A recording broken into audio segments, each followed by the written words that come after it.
everyone says to me when I say I'm like moving to New York, they're like, oh man, I wish I could do that. Or, well, the reaction is always like, oh, I've always wanted to, but I never did. But no one's sad about it.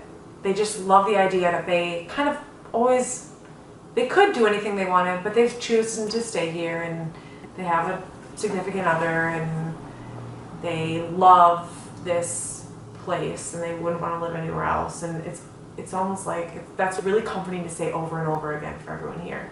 There's something, which is frustrating for anyone who wants anything else, because there's this idea that like you're almost being gluttonous or something.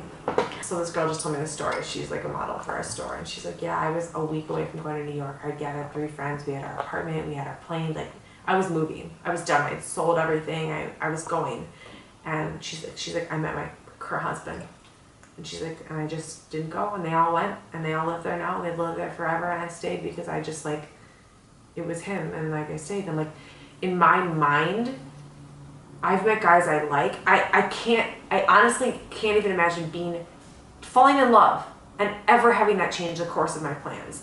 There's no way a guy could come into my life right now and ever change me from moving, ever change me. Like, he could never say like, stop your blog. He could never do anything that would change what I was going to do. And actually the whole idea of that being a priority in Wisconsin, for some reason, didn't hit me until it just was very strange. Like, I just kind of thought I was different, and that's just how it was, I guess, maybe.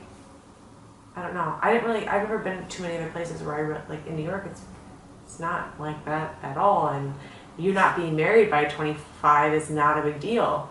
And here, and I kind of just always assumed that was a big deal, and that I was just going to be different. So I still definitely have a lot of preconceived notions. So it will be an interesting transition for me.